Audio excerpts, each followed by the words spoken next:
Welcome to the next edition of the Chief's Corner. I'm excited to be here today with Executive Chief Justin Ball and Executive Chief Tameji Berry. We're excited today to talk about some issues that I know that you wanted to hear about. One of the things that have come across our desk recently was injuries on deployments. Chief Ball, if you would like to expand a little bit on what we're doing about it from the department standpoint, and then I'll share with you a little bit more information about what we're doing throughout the department. Yeah, I'll be happy to. We regret that we will have to suspend some teams from going on deployment, but the reason we're doing it is for the care of our members. We don't want to send anybody else out until we can get clear and concise correspondence on how they'll be taken care of financially in the event they would get injured. So we're working with some other large departments on getting that information, making sure it's correct so we don't leave anyone short. And we're also partnering with the state to make sure that as this goes forward, we're all on the same page to make sure the members are made whole in case of an injury. The next thing I want to talk about is on the IDS, you'll see a new QR code, and that's the engagement survey for our members. I asked that each one of you not only fill it out, we're also looking at putting it out through Fire Rescue 1. It's important that you fill these surveys out so we can see what's happening well in the department, as well as learn about ways that we can improve. One of the good things from our academy, from the last survey, is that Coffee with Command. The last one we had seemed like it was a big success, and we're planning another one. So we're encouraging those members that weren't able to attend the last one. Please look out for more information coming on the next one. It'll be in April, and so we're looking forward to, again, meet with our members, answer any questions that we can to let you know that we're there and that we support you in what we're doing for this department. Chief Berry, is there anything you would like to share that's upcoming about the budget and what we currently got going on with inside the Financial Services Bureau? Sure, thank you, Chief. We are currently in the folds of planning the fiscal year 25-26 budget.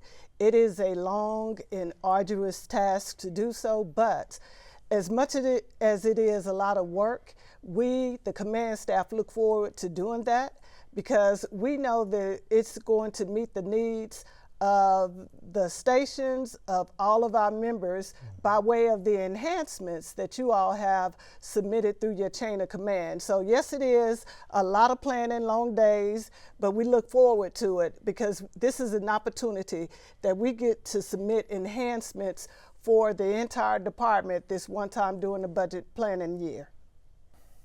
And then I'll be remiss if I didn't remember to say, the bump package is going to be voted on in May.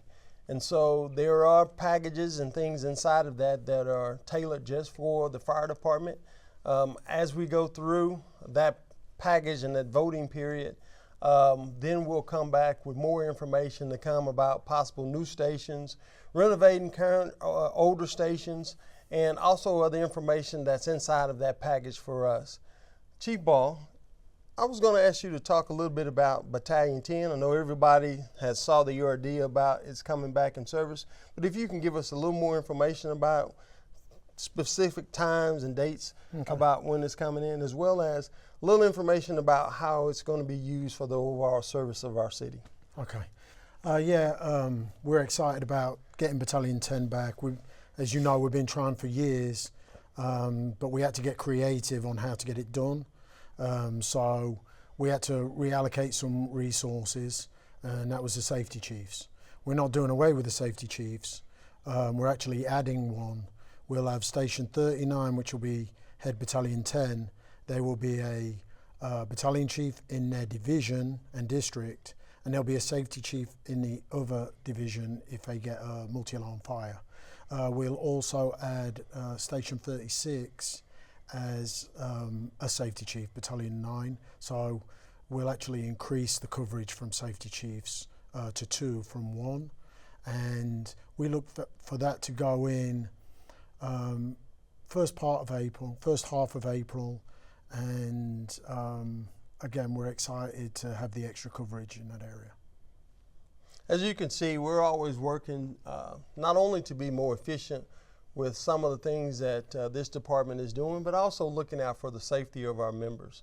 It's important that as a command staff, we try to get creative, look at ways that we can better serve our city, and also look at ways to keep you safe.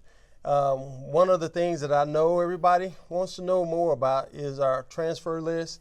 But before we go there, I'll have Chief Berry give some exciting news on some updates about when we're possibly going to start promotions. Thank you, Chief. I am excited about our possible dates of promotions we have. When I say we, the command staff has now been meeting with the Civil Service Department, and meetings are taking place in April. It is very promising that we're going to start the promotional process with fire prevention first.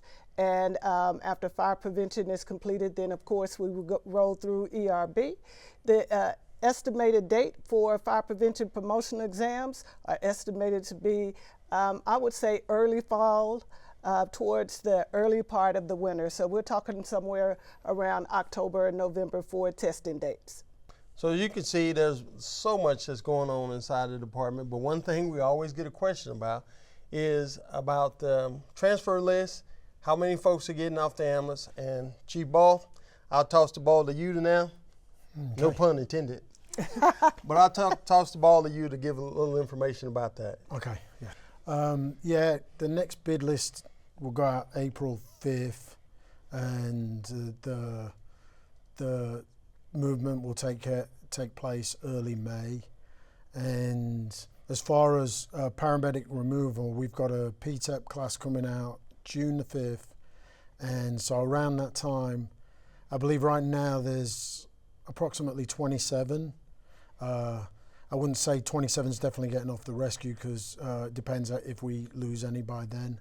But we're looking at around that number, so we're happy that likely puts a driver on every heavy apparatus, and we can close that out and start a new system of removal for paramedics. So you see, we're constantly working on so many different projects, not only with you in mind, but to make sure that these projects are what we need for our department. Something that I really want to stress and talk about this time is our well-being and our mental health. I would like to say this to each member, that we just recently lost a firefighter, Quentin White, a couple of months ago. Our DFR Cares Network was built for you, the members, as well as your families and our retirees. Number one, to be able to help you during times of crisis, times of need, to make sure that we can meet the needs of all of our members. Our peer support team, we still have a counselor, a psychologist. Dr. Okanowski is still working with us right now. So if you need those services are available. As well as Casey and the team, Chief Johnson, we've got some new people in positions now that are there to really expand on what we're doing, and also to let you know more about what DFR Cares can do. We're working on an app that hopefully will be coming out that each member can download to be able to talk back and forth for your own. If you feel like that's something you want to do where you don't have to contact certain people or talk to people, you have this app in place to be able to do that. And so we're always looking for ways to do better things, to communicate with you. That's our number one priority, is to be able to make sure that you can communicate with us, we can communicate with you. That's why we're trying all these different things. And this Chief Corner is one of them. We're trying to put these out every quarter to make sure that we answer your questions. We're also coming out to the stations whenever we're giving these life-saving awards to answer questions, to talk to members, to be available. Also going over to fire prevention to let them know that we're one department, one team. As we continue to move forward in this department, There's a number of projects that we're working on that you'll hear more about, looking at updating our mission, vision, and values for the department to make sure that they fit with what we're doing now. The last time we took something up like this was quite a few years ago. And so as we go through the process, you'll hear more about it. As we roll it out, you'll be more involved in the process to make sure that whatever we select will be more in tune with what we're doing as a fire department now. But before we go, I wanted to make sure that we did not fail to mention that this is Women History Month. And we've got some great videos out there talking about some of the spectacular women we have in our department and some of the great things they're doing. So don't forget to go out, take a look at it. We're excited about it. And also, if you know a female that is interested in this department, tell them about the wonderful things that we do and that we're always looking for the next great person to join this organization. We're one team, one department, and that's civilian, that's also uniform. We're just one big family and glad to be that way. So until next time, we'll see you again. Bye. Thank you. Stay safe.